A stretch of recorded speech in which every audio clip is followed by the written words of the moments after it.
એક વખત શ્રી નીલકંઠવર્ણી ફરતા ફરતા શ્રી ગોપનાથ પધાર્યા અને ગોપનાથમાં શ્રી મહાદેવના દર્શન કર્યા ને પછી ત્યાં રાત્રિ રહ્યા. તે વખતે ત્યાંના મંદિરના મહંત ઋષિયાનંદ બ્રહ્મચારી હતા.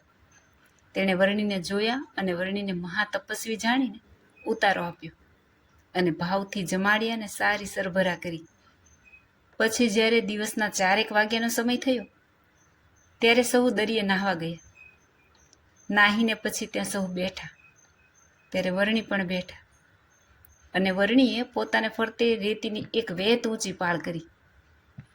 ત્યારે મહંતે કહ્યું, નીલકંઠ, ચાલો ગામમાં જઈએ. ત્યારે વર્ણીએ ના પાડીને કહ્યું, અમારે તો રાત્રે અહીં રહેવું છે, માટે 15-20 છાણા અને દેવતા મોકલજો, તે અહીં સળગાવીને પડ્યા રહેશું. ત્યારે તે મહંતે અને બીજા માણસો હતા તેણે વર્ણીને કહ્યું કે વર્ણી, અહીં તો સાંજે વાંસજાળ પાણી આવે છે, તેથી તમે તણાઈ જશો ને બુડી મરશો. તો પણ નીલકંઠ વર્ણી તેમની સાથે ગયા નહીં. પછી મહંત અને બીજા માણસો ગામમાં ગયા ને મહંતે છાણા અને દેવતા મોકલાવ્યો. વર્ણીએ છાણાનો મોટો આડ ખડક્યો ને સાંજ વખતે સળગાવ્યો. તે વખતે દરિયામાં પાણી આવ્યું અને વાંસજાળ ઊંચું ચડી ગયું. ત્યારે શંકરના દેરામાંથી મહંત તથા કેટલાક માણસો જોવા લાગ્યા. ત્યારે પાણીની અંદર ધુમાડો તથા પ્રકાશ દેખાયો ને નીલકંઠ વર્ણી તો દેખાયા નહીં. પછી સહુએ વિચાર કર્યો, જે આટલા પાણીમાં આગ ક્યાંથી રહે? વર્ણી પણ તણાઈ ગયા હશે તેમ ધારીને સર્વે સૂઈ ગયા. પછી સવારે ઉઠીને મહંત તથા બીજા માણસો સહુ ત્યાં જોવા ગયા તો વર્ણી જેમ પાળની અંદર બેઠા હતા તેમ ને તેમ બેઠા હતા ને પાળની રેતી સાવ કોરી હતી ને છાણાની રાખનો ઢગલો પણ કોરો પડેલો હતો. તે જોઈને સહુ વિસ્મય પામ્યા ને બોલ્યા, જે આ ભગવાન છે એમ સંકલ્પ કરે છે. તે વખતે વર્ણીની મૂર્તિમાંથી તેજ નીકળવા લાગ્યું ને દિવ્ય સિંહાસન ઉપર વર્ણીના દર્શન થયા. પછી તે તેજ વર્ણીએ પોતાના વિશે સમાવી દીધું. પછી સૌ વિનંતી કરીને વર્ણીને જગ્યામાં તેડી લાવ્યા ને ત્યાં 5 દિવસ રાખીને જમાડ્યા.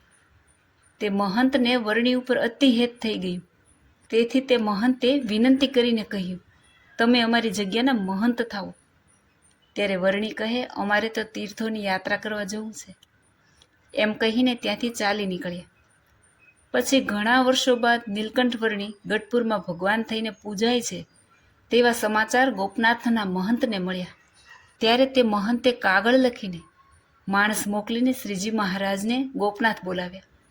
ત્યારે શ્રીજી મહારાજે તે કાગળ ગોપાળાનંદ સ્વામી વગેરેને વંચાવ્યો ને શ્રીજી મહારાજ ગોપનાથ જવા સારું તૈયાર થયા.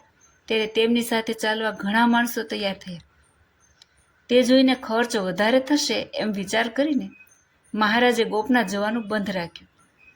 પછી જ્યારે એ મહંતે દેહ મેલ્યો ત્યારે શ્રીજી મહારાજ અનંત મુક્ત સાથે વિમાન લઈને તેને તેડવા પધાર્યા. મહંતે હાથ જોડ્યા અને બોલ્યા, હે પ્રભુ, તમને મેં કાગળ લખ્યો હતો ત્યારે કેમ નહોતા આવ્યા? ત્યારે શ્રીજી મહારાજે કહ્યું, તે વખતે સાથે આવનાર માણસો ઝાઝા તૈયાર થયા હતા, તેથી ખર્ચ વધી જાય એમ જાણીને નહોતા આવ્યા.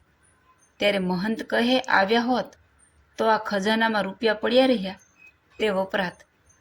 ત્યારે શ્રીજી મહારાજ કહે, તેનું કાંઈ નહીં એમ કહીને મહંતને ધામમાં તેડી ગયા. જય સ્વામિનારાયણ.